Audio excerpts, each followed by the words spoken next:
But anyway, a new track this year, but not primarily designed for Formula One cars. Of course, it was built back in 2004 for motorcycles, and that was kind of shown this week due to the curb situation. I wanted to just get your thoughts and opinions on the track itself and how maybe it differs from a traditional F1 track. What were your thoughts on it?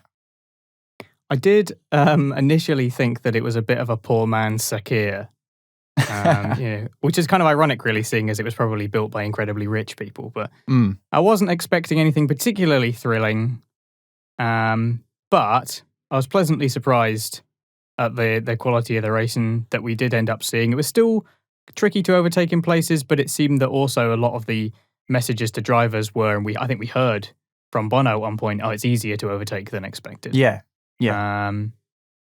So, it's a high-deg circuit, kind of similar to Bahrain, obviously. It wears a lot on the tyres, a supposed car breaker in the way that the cars go over the curbs and that. But I kind of like that the curbs are punishing. I think that they should be. The track is the track, and the curbs are like an opportunity to gain time, but with risks. Yes. Now, you and I, we discussed the curbs in the official F1 game when we were doing our co-op career. We kind of agreed that it seemed more unforgiving in the game than it seems to be in real life.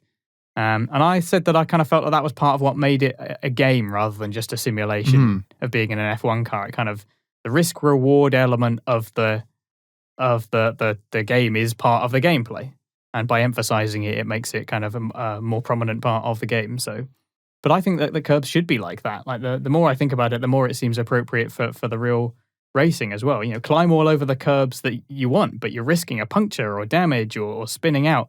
But you might also go faster. You might get more momentum. You might get that move on the driver ahead of you done, whatever it is. So, what do you think? Presumably you like the big curbs as well, the sort of serrated edges right behind them that seem to cut up the plank.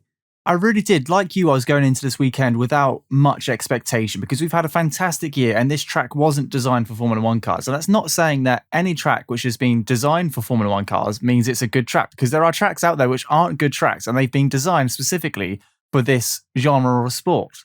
However, some of them were still racing. But looking at the layout, I thought, there's not been many overtaking opportunities in this race, and it's going to be a bit of a procession. But actually, I was pleasantly surprised with the amount of overtaking. Helped that a couple of drivers had terrible starts or didn't qualify as well and were making their way through the grid, which I'm sure we'll talk about later on. But the curbs I really enjoyed as well. The initial curb, the white and the maroon colour, or the red and white colours they were talking about, were quite forgiving, that you could run quite wide on those, and they weren't as deep, or the gradient, the edges weren't as cut or as deep as they were at previous tracks. But it was the further ones, wasn't it? It was the white and green kind of triangles. They were really punishing the F1 cars. And I completely agree with what you said. Yes, you may get a slightly faster lap time out there, but you will risk damaging your car, damaging the underneath of your car, or damaging your front wing, or eventually getting a puncture, and all these things we saw through the weekend. I love it. It's a bit of jeopardy. What do you do? Do you risk it or do you not?